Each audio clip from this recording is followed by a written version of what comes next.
Alright students, let's start our lecture. Good afternoon. So today we will see the topic that is 1.5 of our syllabus, right? That is object-oriented concepts. We have already seen this object-oriented concepts in VB.NET, right? So we can say that within ASP.NET, we just have to do the revision of this particular topic, right? So let's start with the topic that is object-oriented concepts. Now, first of all, what is object-oriented programming approach, right? That is OOP. We can say कि object-oriented programming approach is the approach जिसके अंदर हम objects as a data structure का use करते हैं, right? Means objects के अंदर कौन कौन सी चीजें होती है? That is data fields and methods. Data fields मतलब उसके अंदर जो वेरिएबल्स होते हैं, right? That is the data fields. You can also say it as a data member, right? और मेथड्स का मीनिंग क्या होता है? मेथड्स का यूज करके हम दो अलग अलग ऑब्जेक्ट्स के साथ उसके डेटा मेंबर्स को अगर हमें एक्सेस करना है तो वो पर्टिकुलर मेथड का यूज करके हम कर सकते हैं. Means you can also say it as a member function, right? Means in short we can say that object is a data structure which consists of data fields and methods, or you can also say it as a data member or member function, right? Now which are the basic things that are available within object oriented programming? So the first thing is class. What is class? We can say that the class is a template through which we can create an object.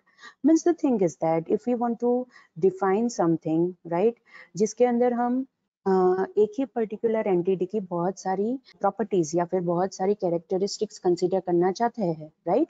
So for that purpose हम क्या करेंगे? उसके लिए हम एक template बनाएंगे, right? और वो टेम्पलेट को हम क्या कहेंगे? That is class. आप ये भी कह सकते हैं कि क्लास के ऊपर से आप ऑब्जेक्ट क्रिएट कर सकते हो, बिकॉज क्लास को अगर आपको यूज करना है तो आपको उसका ऑब्जेक्ट क्रिएट करना पड़ेगा. विदाउट क्रिएटिंग ऑब्जेक्ट आप क्लास को एक्सेस नहीं कर सकते, राइट?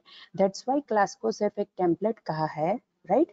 और अगर आपको उसको एक्सेस करना है तो आपको उसका ऑब्जेक्ट क्रिएट करना पड़ेगा.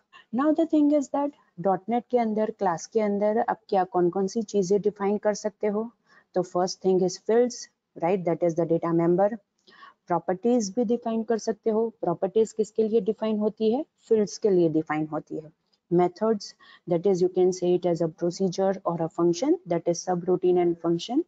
And you can also define events within the class, right? मतलब डॉटनेट के अंदर अगर आप क्लास डिफाइन करते हो तो वो क्लास ये सारी चीजें कंटेन कर सकता है. मतलब ये सारी चीजें आप डॉटनेट की क्लास के अंदर आप क्रिएट कर सकते हो. Now here is the syntax, right? कि आप क्लास कैसे क्रिएट कर सकते हो. First will be the access modifier, right? Access modifier can be public, private, protected friend, right? आप यहाँ पे access modifier दोगे. shadows is the keyword जिसके थ्रू आप रिप्रेजेंट करोगे कि whether this particular class shadows some another class or not, right? मतलब अगर ये particular class is similar to some another class तो at the time of execution, right, हमें कौन से scope में से वो class को use करना है, right? Another is must inherit keyword. मतलब अगर आपको ये क्लास ऐसा बनाना है कि इसको इनहेरिट करना ही पड़ेगा, that is abstract base class अगर होता है तो उसके साथ हम मस्ट इनहेरिट कीवर्ड का यूज करेंगे. Another thing is not inheritable. मतलब अगर आपको ये क्लास ऐसा बनाना है कि फर्दर कोई भी दूसरा क्लास इसको इनहेरिट नहीं कर पाए तो आप नॉट इनहेरिटेबल कीवर्ड का यूज कर सकते हो, right? And after that class is the keyword, right? जिसके थ्रू आप स्पेसिफाई कर सकते हो कि ये पर्टिकुलर टेम्पलेट जो आप क्रिएट कर रहे हो that is a class. After that it is a name, that is a user defined name, right? Class के लिए अगर आपको कोई यूजर डिफाइंड नेम देना है तो आप यहाँ पे डिफाइन कर सकते हो. एंड आफ्टर दैट आप इम्प्लीमेंट्स कीवर्ड का यूज करके इंटरफेस को इम्प्लीमेंट कर सकते हो. और एक चीज यहाँ पे इनहेरिट्स कीवर्ड का भी आप यूज कर सकते हो ताकि आप दूसरे क्लास को ये पर्टिकुलर क्लास के अंदर इनहेरिट कर सकते हो. And after that obviously there will be the statements. Statements के अंदर आप ये सारी चीजें जो डिफाइन करोगे that is fields, properties, methods, right, events. So ये सारी चीजें ये सारी जो भी एंटिटीज है, राइट, उसके लिए जो भी डिफरेंट स्टेटमेंट्स हमें स्पेसिफाई करने हैं वो हम यहाँ पे कर सकते हैं. एंड आफ्टर दैट ये क्लास टेम्पलेट कैसे एंड होगा? It will be ended with the help of and class keyword, right. ये आपको पता ही है कि आप कैसे क्लास डिफाइन कर सकते हो। Over here one thing is to be considered, मैंने यहाँ पे स्पेसिफाई नहीं किया है, इनहेरिट्स कीवर्ड का यूज होगा अगर आपको इनहेरिटेंस इम्प्लीमेंट करना है, राइट। सो अब क्लास के अंदर अगर हमें फील्ड्स डिफाइन करनी है, means we can say they are the variables in the class, right. So उसके अंदर अगर हमें फील्ड्स डिफाइन करनी है तो हम क्लास डिफाइन करेंगे, दैट is public, that is the access modifier, class is the keyword, class 1 is the name of the class, और उसके अंदर हम variables और more precise we can say it as a fields, वो हम यहाँ पे define कर सकते हैं। फॉर एग्जाम्पल मैंने यहाँ पे पब्लिक कीवर्ड का यूज किया है, आप यहाँ पे डीम का यूज कर सकते हो, सो बाय डिफॉल्ट वो प्राइवेट सेट हो जाएगा, right. That is dim field 1, that is the name of the variable as integer, मतलब इंटीजर डेटा टाइप का ये पर्टिकुलर वेरिएबल क्रिएट होगा। और मोर प्रिसाइज हम ये भी कह सकते हैं कि इंटीजर डेटा टाइप की ये फील्ड क्रिएट होगी, and obviously the class will be and with the help of and class keyword, right. So this is how कि आप क्लास के अंदर कैसे फील्ड्स डिफाइन कर सकते हो और आप क्लास कैसे क्रिएट कर सकते हो, right. Now another is properties. मैंने आपको पहले ही बताया कि हम प्रॉपर्टी किसके लिए क्रिएट करते हैं। ऑब्वियसली हम प्रॉपर्टी फील्ड्स के लिए क्रिएट करते हैं, जो फील्ड्स एज अ वेरिएबल हम क्लास के अंदर डिफाइन करते हैं, राइट। सो प्रॉपर्टीज के अंदर हम वैल्यू सेट भी कर सकते हैं और वैल्यू रिट्राइव भी कर सकते हैं। अगर हमें वैल्यू रिट्राइव करनी है तो प्रॉपर्टी गेट का यूज करेंगे, राइट, दैट इज गेट हम यूज करेंगे। और अगर हमें वैल्यू सेट करनी है तो हम सेट प्रोसीजर का यूज करेंगे, right. Means we can say कि अगर हमने फील्ड्स प्राइवेट बनाई है तो ऑब्वियसली दूसरा कोई भी क्लास या मतलब दूसरे कोई भी क्लास का ऑब्जेक्ट वो पर्टिकुलर फील्ड्स को एक्सेस नहीं कर सकता। लेकिन अगर हमें ऐसा प्रोवाइड करना है कि वो डायरेक्टली फील्ड्स को एक्सेस नहीं करे, हम उसको प्रॉपर्टी प्रोवाइड करेंगे जिसका यूज करके वो पर्टिकुलर ऑब्जेक्ट ये फील्ड्स की वैल्यू को एक्सेस कर सकता है, right. So for that purpose हम ये प्रॉपर्टी क्रिएट करके उसको देंगे, राइट। इसके अंदर हमें पहले क्या डिफाइन करना पड़ेगा। Obviously this is the statement which defines the field, right. ये जो स्टेटमेंट है इट इज फॉर फील्ड, मतलब फील्ड डिफाइन हुई है क्लास के अंदर, that is private access modifier property value, you can also say it as a field name as, और data type क्या है, स्ट्रिंग। मतलब ये जो है this statement will define the field और the variable with in the class.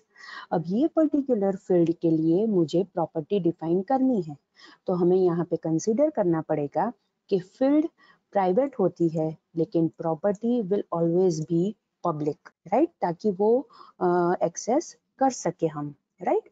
So property define करने के लिए here is the syntax, right, कि हम कैसे डिफाइन कर सकते हैं, दैट इज पब्लिक, वो की एक्सेस मॉडिफायर पब्लिक आएगा, property is the keyword, right. उसके बाद हम प्रॉपर्टी का नेम देंगे, यहाँ पे है prop1, राइट, एज, और यहाँ पे हम डेटा टाइप स्पेसिफाई कर सकते हैं। एज यहाँ पे मैंने फील्ड में स्ट्रिंग ली है, इसलिए मैंने प्रॉपर्टी में भी डेटा टाइप कौन सी ली है, स्ट्रिंग। लेकिन आप यहाँ पे अगर जनरलाइज लिखना चाहते हो तो आप यहाँ पे लिखोगे दैट इज डेटा टाइप। अब ये प्रॉपर्टी डिफाइन करने के बाद हमें उसके अंदर दो प्रोसीजर्स बनानी पड़ेगी, दैट इज गेट और सेट। गेट किसके लिए, अगर हमें वैल्यू रिट्राइव करनी है तो गेट के लिए गेट डिफाइन करेंगे, और अगर हमें वैल्यू फील्ड के अंदर सेट करनी है तो हम क्या यूज करेंगे, दैट is set, right. So gate के अंदर ऑब्वियसली हमें वैल्यू रिट्राइव करनी है तो हमें रिटर्न कीवर्ड का यूज करना पड़ेगा, और रिटर्न कीवर्ड के साथ हम क्या लिखेंगे, property value. Now what is this property value, it is the name of the field which we have defined over here, right. Again I repeat, get procedure जो हम डिफाइन करेंगे उसके अंदर हमें रिटर्न कीवर्ड लिखना पड़ेगा, because get procedure value retrieve करने के लिए यूज करेंगे, राइट। और उसके अंदर हम क्या यूज करेंगे, property value. what is this property value, it is the name of the field which we have specified over here, right, and this get procedure will end with and get. now the thing is that हमें property का use करके value set करनी है, तो obviously हम set procedure का use करेंगे, right. Set procedure के अंदर हमें वैल्यू पास करनी पड़ेगी जो हमें सेट करनी है, तो ऑब्वियसली बाय वैल कीवर्ड का यूज करेंगे, दैट is pass by value, right. ये वैल्यू क्या है, ये वैल्यू वो वैल्यू है जो हमें सेट करनी है। उसके बाद एज, और यहाँ पे हम डेटा टाइप स्पेसिफाई करेंगे, right. So if you want to set, तो आप क्या करोगे, property value is equal to value. Now again this property value is the name of the field, right? Is equal to value means this value is the value that is passed over here, right? Again I repeat, अगर आपको value set करनी है तो set procedure का use करना पड़ेगा। Set procedure के अंदर आप क्या लिखोगे, that is by well, that is pass by value. Value actual value जो आपको सेट करनी है एज और डेटा टाइप, राइट। उसके अंदर आप लिखोगे property value, that is the name of the field which we have specified over here, right, is equal to value, that is the value that is passed with in the set procedure, and this set procedure will end with and set, and this property will end with and property, right? So this is the syntax कि आप कैसे property define कर सकते हो for the field that you have created with in the class. Always remember, field हमेशा private होगी और property हमेशा पब्लिक होगी, right. So these are the things that you need to consider for properties कि जो आप क्लास के अंदर डिफाइन करोगे, राइट। ऑब्वियसली अनदर थिंग्स जो हम क्लास के अंदर बना सकते हैं that is methods, you can also say it as a procedures, right? Now this procedure can be either subroutine or it can be function.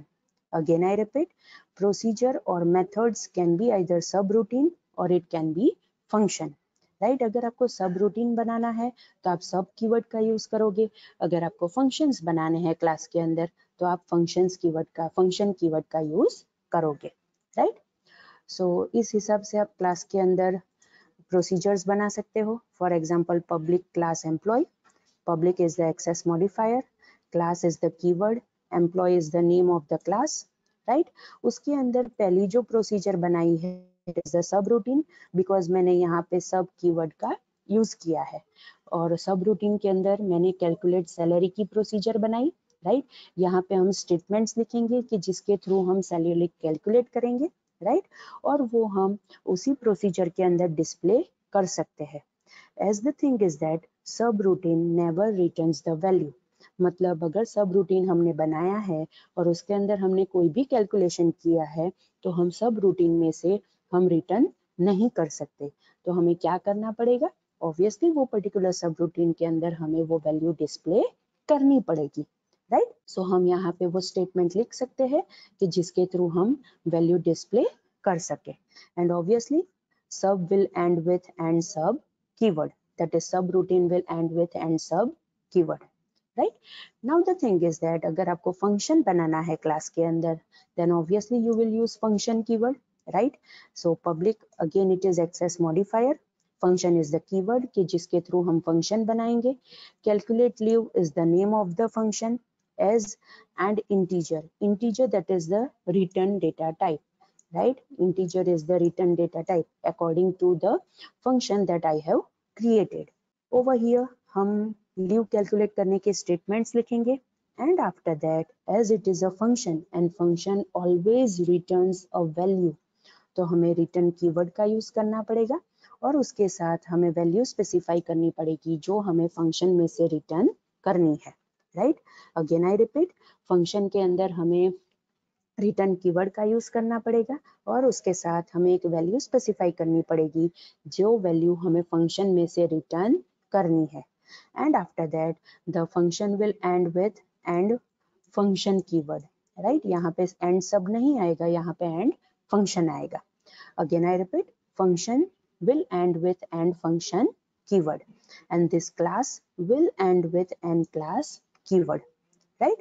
So over here the important thing that you need to consider is आप class के अंदर जो भी method बनाओगे that is procedures बनाओगे, right, it can be either subroutine or it can be function।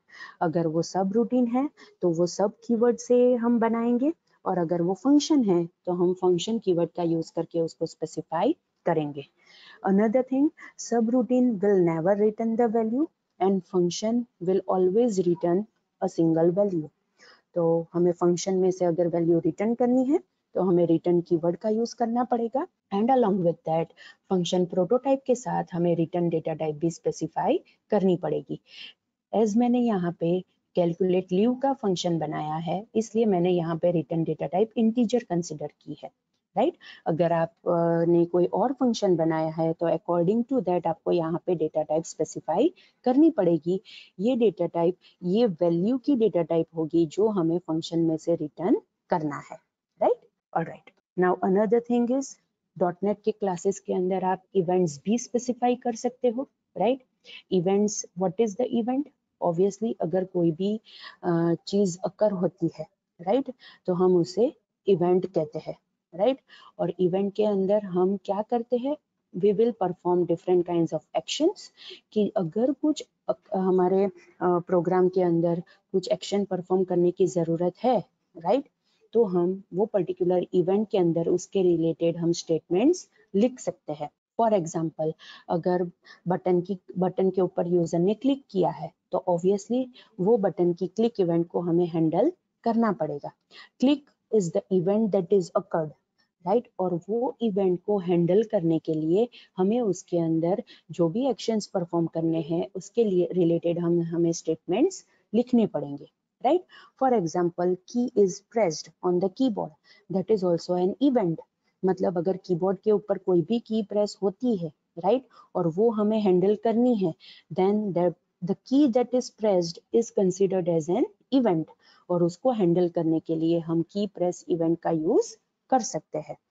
Likewise अगर mouse के ऊपर क्लिक हुआ है, माउस का यूज हुआ है, तो उसके रिलेटेड भी हम इवेंट हैंडल कर सकते हैं, right. So these are the things कि अगर हमारे प्रोग्राम के अंदर कोई भी चीज अकर होती है, राइट, कोई भी मतलब कुछ भी मतलब फॉर एग्जाम्पल, ये तो हमने सिंपल बटन की क्लिक इवेंट की बात की, राइट। फॉर एग्जाम्पल, ASP.NET के अंदर जो ड्रॉप डाउन लिस्ट कंट्रोल है, राइट, उसके अंदर अगर सिलेक्शन चेंज होता है, यूजर सिलेक्शन चेंज करता है, then that is also considered as an event. मतलब कुछ अकर हुआ है, और वो जो अकर हुआ है, that is the occurrence of something, is handled with the help of event, right. So ये चीज हमें यहाँ पे ध्यान रखनी है, right. Alright, now another thing is that is objects. As we know कि अगर हमें क्लास का यूज करना है तो क्लास के लिए हमें ऑब्जेक्ट्स क्रिएट करने पड़ेंगे। Means we can say that they are the variables of the class, और you can also say it as a basic run time entities, right. It is also said to be the instance of the class, right. So अगर हमें class का use करना है तो हमें वो particular class के लिए ऑब्जेक्ट्स क्रिएट करने पड़ेंगे।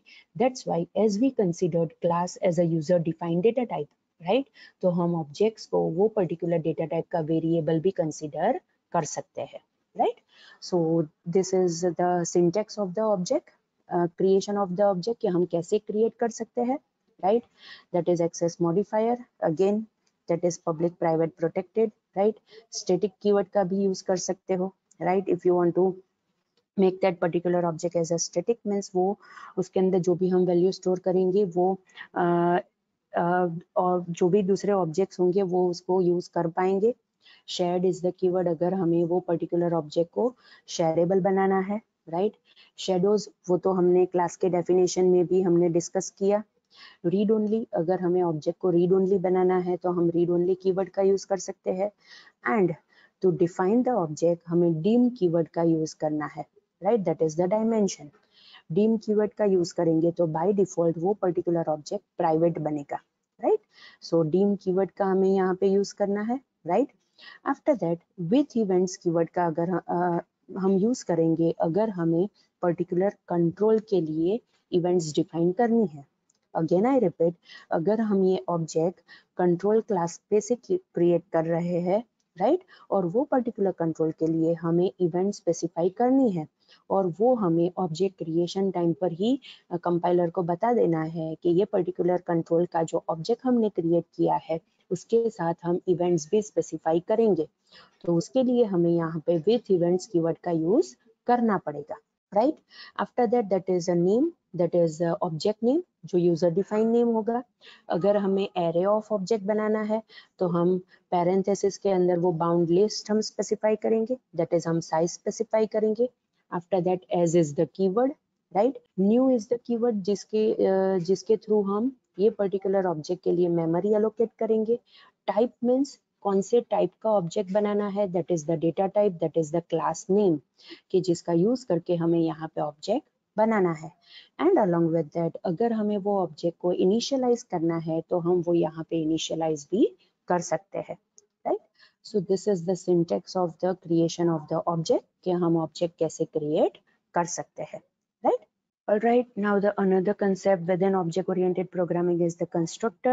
We can say that the constructor are the special methods which are called automatically whenever we create the object. Again I repeat, हम constructor को ऐसा कह सकते हैं that constructor are the special member functions of the class which are invoked automatically whenever any object is created, right?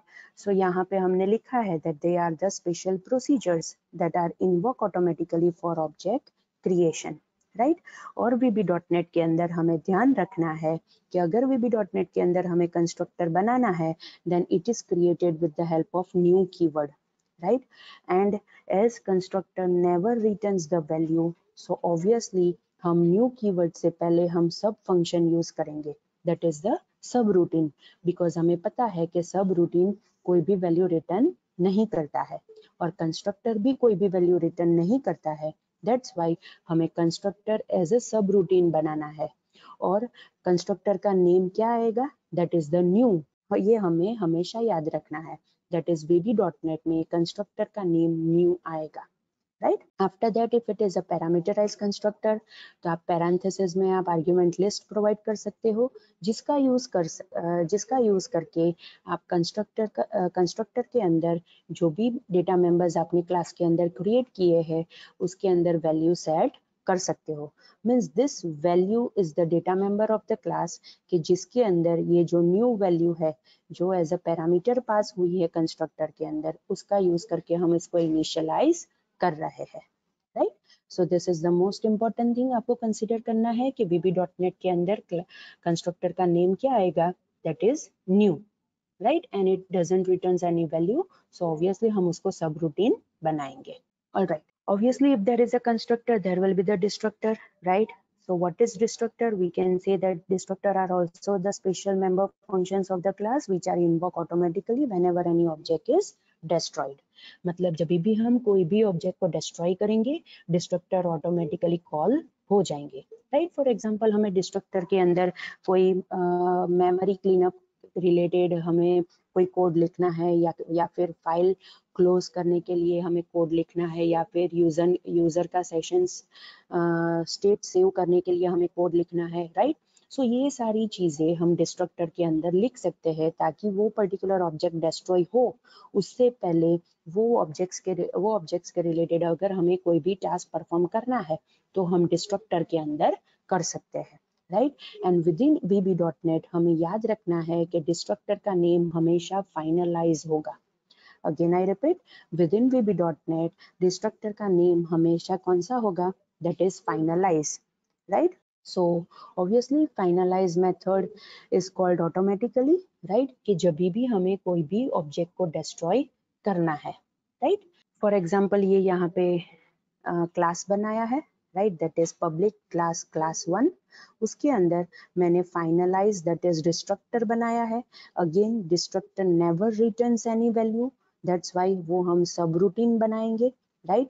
और ये जो finalise method है वो हम .NET के अंदर जो क्लास है उसमें से हम ओवरराइड कर रहे हैं, दैट्स वाई हमें यहाँ पे ओवरराइड्स कीवर्ड का यूज करना पड़ेगा, right.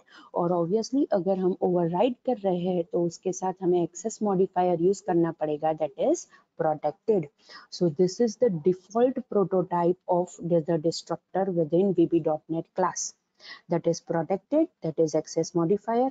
Overrides is the keyword because हमें .NET के अंदर जो by default class है उसमें से हम ये destructor को override कर रहे हैं, that's why overrides keyword आएगा।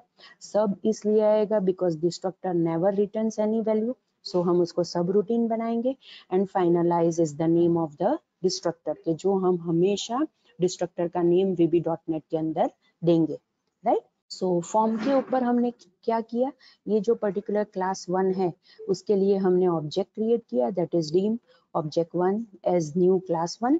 मतलब जब भी ये स्टेटमेंट कॉल होगा, अगर क्लास के अंदर कंस्ट्रक्टर होता तो वो कॉल होता, राइट। लेकिन ये पर्टिकुलर फॉर्म के ऊपर एक ही स्टेटमेंट है that is the creation of an object, और उसके बाद क्या है, डायरेक्टली एंड क्लास आ जाता है। सो व्हाट विल हैपन, ये एंड क्लास आएगा तो ऑब्वियसली ये पर्टिकुलर ऑब्जेक्ट को डिस्ट्रॉय करना पड़ेगा, राइट। और डिस्ट्रक्शन टाइम पे ये जो डिस्ट्रक्टर है वो कॉल होगा और वो बिप साउंड हमें देगा, राइट, बिकॉज हमने ये फाइनलाइज जो डिस्ट्रक्टर है उसके अंदर हमने बिप मेथड को कॉल किया है, right? All right. Now another concept within object oriented programming is encapsulation. A simple meaning of encapsulation क्या होता है? The process of combining data members and member function into a single unit, that is known as encapsulation. Means अगर हम एक unit के अंदर data member और उसके मेंबर फंक्शंस को क्लब करते हैं, कंबाइन करते हैं, तो वो प्रोसेस को हम एनकैप्सुलेशन कहेंगे। मीन्स इन शॉर्ट, अगर हम क्लास बनाते हैं और क्लास के अंदर हम डेटा मेंबर्स डिफाइन करते हैं और वो डेटा मेंबर्स को यूज करने के लिए मेंबर फंक्शंस अगर हम वही क्लास के अंदर डिफाइन करते हैं, then we can say that we have implemented the concept of encapsulation, right. So this is the important thing कि आप एनकैप्सुलेशन किसे कहोगे। अगर आप क्लास डिफाइन करते हो और उसके अंदर अगर आपने डेटा और उसके मेंबर फंक्शंस डिफाइन किए हैं और राइट, तो हम उसे क्या कहेंगे, that is encapsulation, right. Now another thing is कि अगर हमने एनकैप्सुलेशन इंप्लीमेंट किया है, it means we are implementing the concept of data hiding. मगर हम हमेशा ऐसा नहीं कह सकते, राइट। क्यों ऐसा नहीं कह सकते, बिकॉज अगर हमने एक क्लास डिफाइन किया है और वो पर्टिकुलर क्लास के अंदर अगर हमने डेटा मेंबर्स को प्राइवेट बनाया है, right, then we can say that we have implemented the concept of data hiding. लेकिन अगर हमने क्लास के अंदर डेटा मेंबर्स को प्राइवेट नहीं बनाया है, राइट, हमने पब्लिक बनाया है, तो हम ये नहीं कह सकते कि हमने डेटा हाइडिंग का कंसेप्ट इंप्लीमेंट किया है, बिकॉज जो भी डेटा मेंबर्स पब्लिक होंगे वो unauthorise functions that is external functions for the class, वो भी वो पर्टिकुलर डेटा को एक्सेस कर पाएंगे, राइट। और अगर ऐसे कोई भी फंक्शंस जो वो पर्टिकुलर क्लास के नहीं है फिर भी हमारे डेटा मेंबर्स को एक्सेस कर सकते हैं, इट मींस कि हमने एनकैप्सुलेशन तो इम्प्लीमेंट किया है लेकिन हमने डेटा हाइडिंग इम्प्लीमेंट नहीं किया, बिकॉज डेटा हाइडिंग के अंदर हमें कंसिडर करना है कि जो भी हमारे डेटा मेंबर्स होंगे वो प्राइवेट होने चाहिए, तो ही हम कह सकते हैं कि हमने डेटा हाइडिंग कंसेप्ट इम्प्लीमेंट किया है, right? Means we can say that data hiding implies encapsulation, but encapsulation doesn't implies data hiding. Because class के अंदर तो डेटा मेंबर्स अगर आपने पब्लिक बनाए हैं तो ऑब्वियसली वो डेटा हाइडिंग कंसेप्ट इम्प्लीमेंट नहीं हुआ है, राइट। सो ये स्टेटमेंट आपको हमेशा याद रखना है कि data hiding implies encapsulation. Means अगर आपने डेटा हाइडिंग किया है इट मीन्स आपने एनकैप्सुलेशन किया है, but encapsulation doesn't implies data hiding. आपने एनकैप्सुलेशन किया है इट डजंट मीन कि आपने हमेशा डेटा हाइडिंग किया ही है, बिकॉज अगर आपने डेटा मेंबर्स को पब्लिक बनाया है then it is not the concept of data hiding, right? Now the another concept is inheritance. Obviously it is a simple thing that it is the process by which one object acquires the property of another class, right? That is known as inheritance. Again I repeat, inheritance is the process by which object of one class acquires the property of another class. मतलब एक class अगर दूसरे class की properties को acquire करके हमने create किया है then that is the process of inheritance, that is the concept of inheritance. We can say कि inheritance process के अंदर क्या होता है, नया क्लास क्रिएट होता है लेकिन किसके ऊपर से क्रिएट होता है, एग्जिस्टिंग क्लास के ऊपर से नया क्लास क्रिएट होता है, right. So existing class is known as base class, parent class or super class, and the new class that is created is known as derived class, child class or subclass, right? सो ये चीज हमें ध्यान में रखनी है कि inheritance के अंदर जो भी क्लास क्रिएट होते हैं वो एग्जिस्टिंग क्लास के ऊपर से मतलब उसकी प्रॉपर्टीज को एक्वायर करके क्रिएट होते हैं। जो एग्जिस्टिंग क्लास है आप उसे क्या कह सकते हो, दैट इज बेस क्लास, और जो न्यू क्लास जो क्रिएट हुआ है आप उसे डिराइव्ड क्लास कह सकते हो, right. Now what is the importance of inheritance? We can say कि अगर हम इनहेरिटेंस इंप्लीमेंट करते हैं, it means we are implementing the concept of reusability, right. Now what is reusability? Reusability मतलब जो चीज पहले से अवेलेबल है वो हम फिर से डिफाइन नहीं करेंगे, जो अवेलेबल है उसी का यूज करके हम आगे हमारे प्रोग्राम के अंदर दूसरा लॉजिक हम लिखेंगे। That's why we can say कि अगर हमने inheritance implement किया है, it means we are implementing the concept of reusability, because जो already created class है, already existing class है, वही class का use करके हम नया class create कर रहे हैं। That's why we can say कि अगर हमने inheritance किया है, it means we are implementing the concept of reusability। और obviously अगर हम reusability concept को use करेंगे तो overall code, that is the size of the program, right, that will be reduced।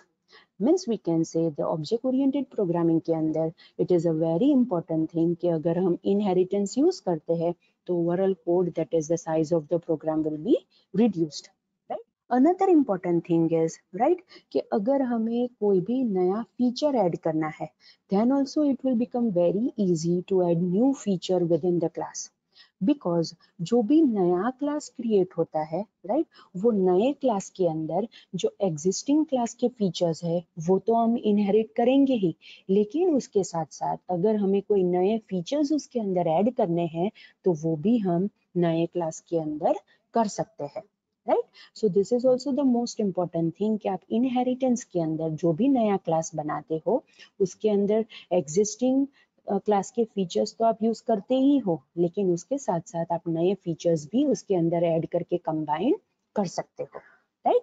And if you want to implement inheritance in VB.NET तो आपको inherits keyword का use करना पड़ेगा, right. That is over here public class person, हमने ये class define किया, this is the base class, that is an existing class. उसके ऊपर से हमने ये एम्प्लॉय क्लास बनाया, that is public class employee, लेकिन ये एम्प्लॉय क्लास किसके ऊपर से बनेगा, दैट इज ये पर्सन क्लास पे से बनेगा। दैट्स वाई हमने यहाँ पे इनहेरिट्स कीवर्ड का यूज किया और ये जो पर्सन क्लास है उसको हमने यहाँ पे डिराइव किया, दैट इज इनहेरिट किया। मतलब एम्प्लॉय क्लास के अंदर अब कौन कौन सी चीजें आएगी, ऑब्वियसली वो चीज पर्सन क्लास की कि जो हमने यहाँ पे डिफाइन की है, दैट इज हमने उसको एक्सेस मॉडिफायर प्रोटेक्टेड दिया है, राइट। वो सारे डेटा मेंबर्स एम्प्लॉय क्लास के अंदर हमें अवेलेबल मिलेंगे, और उसके साथ साथ एम्प्लॉय क्लास के खुद के जो डेटा मेंबर्स होंगे वो भी हमें यहाँ पे मिलेंगे, right.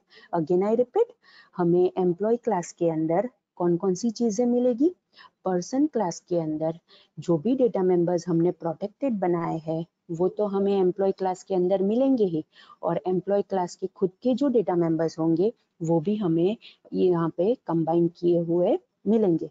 And along with that obviously person class के अंदर हमने जो भी मेंबर फंक्शंस बनाए होंगे, दैट इज मेथड्स बनाई होगी, वो पब्लिक होगी, सो वो चीज भी हमें यहाँ पे एम्प्लॉय क्लास के अंदर मिलेगी।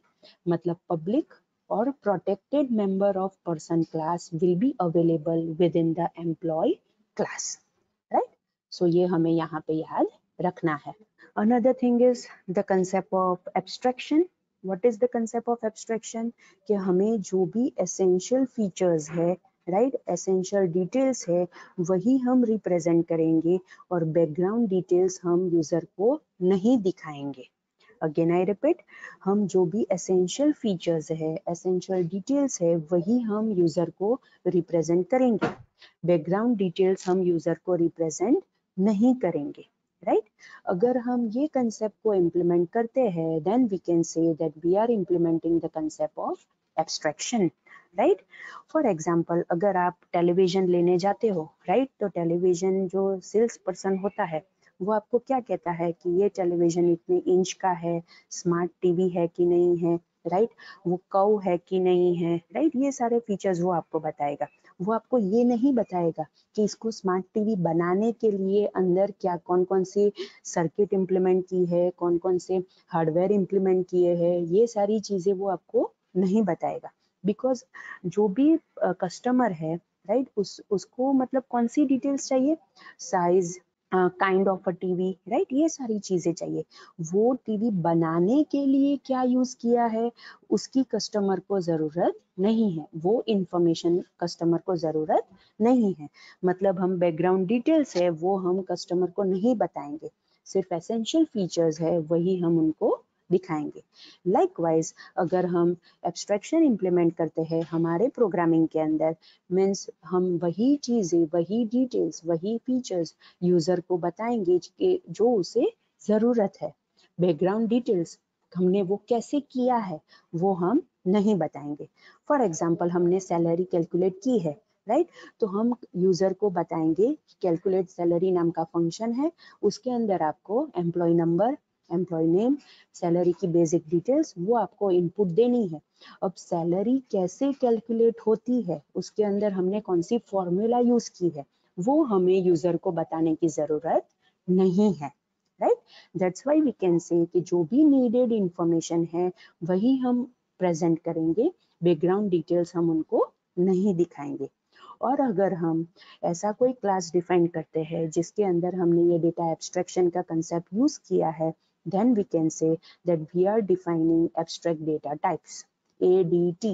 अगेन आई रिपीट, अगर हमने ऐसा कोई क्लास डिफाइन किया है जिसके अंदर हमने ये डेटा एब्स्ट्रैक्शन का कंसेप्ट यूज किया है, then we can say that we have defined abstract data type, that is ADT. और ऑब्वियसली अगर हम एब्स्ट्रैक्ट डेटा टाइप का यूज करके क्लास डिफाइन करेंगे then that class will be known as abstract class. Again I repeat, अगर हम abstract data type that is ADT का use करके कोई क्लास डिफाइन करेंगे then we can say that we are defining abstract class, right. और अगर हमें abstract class define करना है तो हमें उसके साथ मस्ट इनहेरिट कीवर्ड का यूज करना पड़ेगा। मतलब वो सारे क्लासेस जिसके अंदर हमने मस्ट इनहेरिट कीवर्ड का यूज किया है, right, those classes will become abstract class, right. और एब्स्ट्रैक्ट क्लास ऐसे होते हैं कि जिसके ऊपर से हम ऑब्जेक्ट क्रिएट नहीं कर सकते, बिकॉज हमने वहां पे लिखा है, कीवर्ड लिखा है कि इसको इनहेरिट करना ही पड़ेगा। मतलब ये क्लास के अंदर ऐसी मेथड्स है कि जिसका सिर्फ डिक्लेरेशन है, डेफिनेशन नहीं है। दैट्स वाई हम ये पर्टिकुलर क्लास को इंस्टेंशिएट नहीं कर सकते, हम उसका ऑब्जेक्ट क्रिएट नहीं कर सकते। अगर हमें ऐसे क्लास को यूज करना है तो हमें ऐसे क्लास को दूसरे क्लास के अंदर इनहेरिट करना पड़ेगा, तो ही हम उसके अंदर जो भी डेटा मेंबर्स या फिर मेथड्स जो डिक्लेयर की है वो हम यूज कर सकते हैं, राइट। और ऐसे बेस क्लास को हम एब्स्ट्रैक्ट बेस क्लास कहेंगे, that is ABC, right. Again I repeat, ऐसा क्लास कि जिसके ऊपर जिसका हम इंस्टेंशिएट नहीं कर सकते, मतलब उसका ऑब्जेक्ट नहीं क्रिएट कर सकते, right. That class will become the base class because हमें उसको इनहेरिट करना ही पड़ेगा। और ऐसे क्लास को हम एब्स्ट्रैक्ट बेस क्लास कहेंगे, दैट इज ABC। और VB.NET के अंदर अगर हमें ऐसा कोई क्लास डिक्लेयर करना है then we can declare the class with the help of must inherit keyword. Must inherit keyword आप यूज करोगे तो ऑटोमेटिक वो क्लास कैसा बन जाएगा, that is abstract base class, right. Obviously object oriented programming के अंदर इंटरफेस का भी कंसेप्ट है। We can say what is interface, interface can act as a specification for the class members. मतलब उसके अंदर सारी चीजें डिक्लेयर की हुई आपको मिलेगी, राइट। उसके अंदर जो भी सब रूटीन्स है, फंक्शंस है या फिर फील्ड्स है वो आपको डिक्लेयर की हुई मिलेगी। मतलब it will just act as a specification. हम सिर्फ वहां पे स्पेसिफाई कर रहे हैं कि इतने इतने मेंबर्स हमें यूज करने हैं, राइट। अगर आपको वो पर्टिकुलर स्पेसिफिकेशन के लिए डेफिनेशन प्रोवाइड करनी है तो आपको इंटरफेस को अपने क्लास के अंदर इम्प्लीमेंट करना पड़ेगा। दैट्स वाई अगर आपको इंटरफेस को क्लास के अंदर यूज करना है तो आपको इम्प्लीमेंट्स कीवर्ड का यूज करना है, right? Again I repeat, interface means we are just providing the specification, right? मतलब अगर specification है, सिर्फ declaration है, तो obviously अगर आपको इसको use करना है तो आपको क्या करना पड़ेगा, आपको पर्टिकुलर क्लास के अंदर इंटरफेस को इम्प्लीमेंट करना पड़ेगा, and that is possible with the help of implements keyword, right. Alright, now interface हम कैसे डिफाइन कर सकते हैं, that is public interface person is the name of the interface, right, जिसके अंदर हम फंक्शन, सब रूटीन या फिर फील्ड्स डिक्लेयर कर सकते हैं, right. I am using the word declare, right. And after that वो इंटरफेस कैसे एंड होगा, with the help of and interface keyword. After that हमें ये पर्सन इंटरफेस को क्लास के अंदर इम्प्लीमेंट्स करना पड़ेगा, दैट्स वाई हमने एक क्लास क्रिएट किया दैट इज एम्प्लॉय, और उसके अंदर हमें ये पर्टिकुलर इंटरफेस को इम्प्लीमेंट करना है, तो हम यहाँ पे इम्प्लीमेंट्स कीवर्ड का यूज करेंगे, और उसके साथ साथ हम वो पर्टिकुलर इंटरफेस का नेम लिखेंगे जिसको हमें यहाँ पे ये पर्टिकुलर क्लास के अंदर यूज करना है। अब हम क्या करेंगे, जो भी फंक्शंस, सब रूटीन्स और फील्ड्स यहाँ पे इंटरफेस में डिक्लेयर की है, अब हम यहाँ पे उसको इम्प्लीमेंट करेंगे, मतलब उसके लिए डेफिनेशन हम प्रोवाइड करेंगे, right. And this employee class will ends with and class keyword, right. So this is how कि आप कैसे इंटरफेस को अपने क्लास के अंदर यूज कर सकते हो, राइट। ऑब्वियसली VB.NET के अंदर डायरेक्टली मल्टीपल इनहेरिटेंस सपोर्ट नहीं होता है। What do you mean by multiple inheritance? Multiple inheritance का मीनिंग ये होता है कि there are more than one base classes and there is only one derived class, right. Means we can say कि अगर हमने क्लास A डिफाइन किया है, क्लास B डिफाइन किया है, क्लास C डिफाइन किया है, और ये तीनों क्लास का यूज करके मैं क्लास D क्रिएट करती हूँ, then this type of inheritance is known as multiple inheritance and it is not possible directly in VB.NET, right.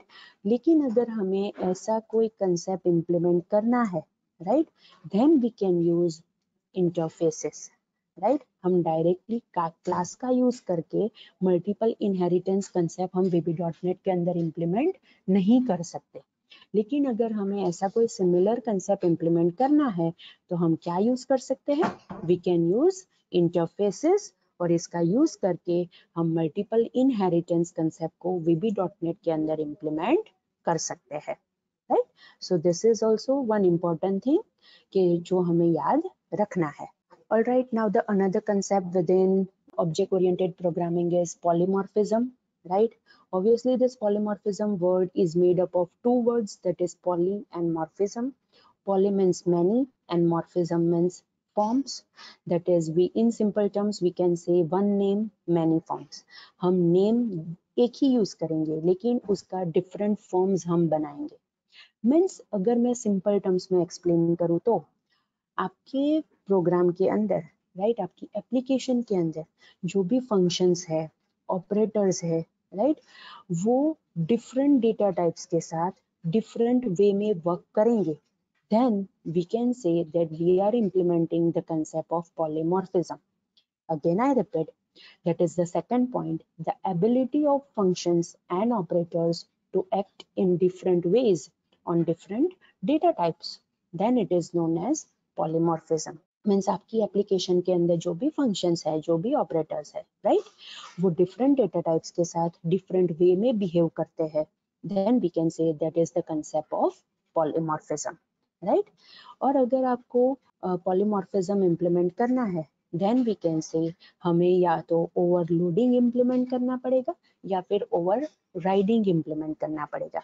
If we are implementing overloading means हम कब कंपाइल टाइम पॉलीमॉर्फिज्म हम implement कर रहे हैं, and if we are implementing overriding it means कि हम run time polymorphism implement कर रहे हैं।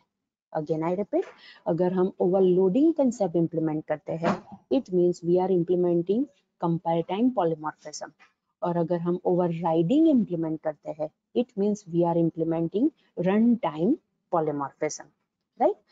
मतलब अगर हमें फंक्शन ओवरलोडिंग इम्प्लीमेंट करना है मीन्स फंक्शन का नेम सेम होगा लेकिन उसका जो पर्पस है, मतलब उसके अंदर जो कैलकुलेशन होता है, उसकी डेफिनेशन है, राइट, उसके अंदर जो पैरामीटर्स पास हुए हैं वो डिफरेंट होंगे, राइट। अनदर थिंग इज, अगर हम ओवरलोडिंग इम्प्लीमेंट करते हैं, राइट, तो वो सारे फंक्शंस कि जिसके ऊपर हमने ओवरलोडिंग इम्प्लीमेंट किया है, वो सारे फंक्शंस एक ही स्कोप के अंदर होंगे। Means those functions must be present in the same scope.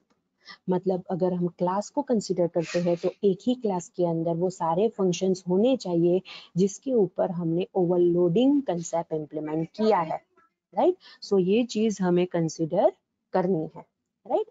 अगर हमें ओवरलोडिंग कंसेप्ट को इम्प्लीमेंट करना है, then we can implement with the help of overloads keyword. ये हमें यहाँ पे याद रखना है, right.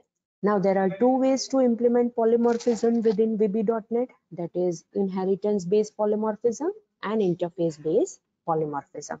So these are the two ways कि आप VB.NET के अंदर कैसे polymorphism implement कर सकते हो, that is interface concept का भी use कर सकते हो and inheritance concept का use करके भी आप polymorphism implement कर सकते हो, right? Alright. Now the another concept is, मैंने आपको अभी बताया, that is overriding. हमने ऑलरेडी ओवरलोडिंग देखा कि अगर हमें ओवरलोडिंग इंप्लीमेंट करना है तो हमें ओवरलोड्स कीवर्ड का यूज करना पड़ेगा, right. And another concept is method overriding. इसके अंदर क्या आएगा, कौन सी प्रोसेस आएगी? We need to consider two classes, that is base class and derived class.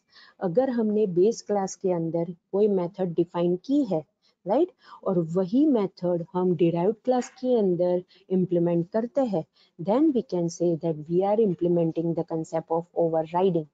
Means अगर हम ओवरराइडिंग कंसेप्ट को इम्प्लीमेंट करते हैं, इट मीन्स कि वो सारी मेथड्स डिफरेंट स्कोप के अंदर होगी, प्रोटोटाइप सेम होंगी, मेथड के नेम सेम होंगे, पैरामीटर सेम होंगे, but those methods will be present in different scope.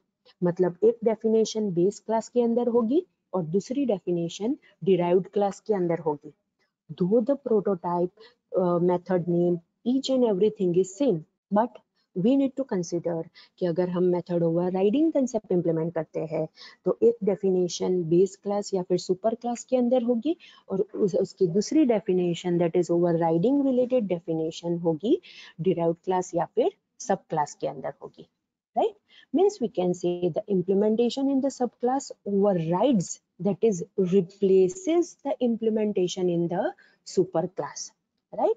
Overrides का meaning हम यहाँ पे क्या ले सकते हैं, that is replaces, right? और अगर हमें मेथड ओवरराइडिंग कंसेप्ट को इम्प्लीमेंट करना है तो ये सारे कीवर्ड्स हमें यहाँ पे कंसिडर करने पड़ेंगे, that is overridable and overrides. Base class के अंदर जो मेथड की डेफिनेशन होगी उसके साथ हम ओवरराइडेबल कीवर्ड यूज करेंगे और डिराइव्ड क्लास के अंदर जो मेथड की डेफिनेशन होगी उसके अंदर हम ओवरराइड्स कीवर्ड का यूज करेंगे। Means overridable is to be specified with the method in base class and overrides is to be specified with the method in derived class. Another keyword is not overridable. मतलब अगर हमें ऐसी कोई method base class के अंदर बनानी है जिसको हमें ओवरराइड नहीं होने देना है, राइट, तो उसके साथ हम कौन सा कीवर्ड यूज करेंगे, दैट इज नॉट ओवरराइडेबल। और अगर हम ऐसी कोई मेथड बनाते हैं जिसको ओवरराइड करने की जरूरत है, means it is compulsory to override this method, और ऐसी मेथड कहाँ पे होगी, ऑब्वियसली एब्स्ट्रैक्ट बेस क्लास के अंदर होगी, बिकॉज एब्स्ट्रैक्ट बेस क्लास के अंदर हम सिर्फ डिक्लेरेशन प्रोवाइड करते हैं, डेफिनेशन प्रोवाइड नहीं करते हैं। दैट्स वाई अगर हम एब्स्ट्रैक्ट बेस क्लास बनाते हैं उसके अंदर हम जो भी मेथड्स बनाएंगे उसके साथ हम कीवर्ड यूज करेंगे, दैट इज मस्ट ओवरराइड। मतलब ये पर्टिकुलर मेथड को ओवरराइड करना ही पड़ेगा डिराइव्ड क्लास के अंदर, तो ही हम उसको यूज कर सकते हैं, right? So this is the concept of method overriding, right? So still there is one concept that is partial class, but we will discuss this concept in next lecture, right?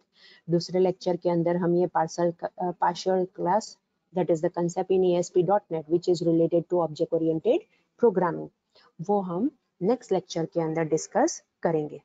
So up till now हमने आज के lecture में वो सारे basic concepts के जो object oriented programming के अंदर हम यूज करते हैं वो हमने डिस्कस किए हैं, राइट। सो आज के लेक्चर के लिए मेरे एंड से कंप्लीट होता है। अगर आपको कोई डिफिकल्टी है तो आप मुझे पूछ सकते हो। एल्स हम यहाँ पे हमारा लेक्चर एंड करेंगे।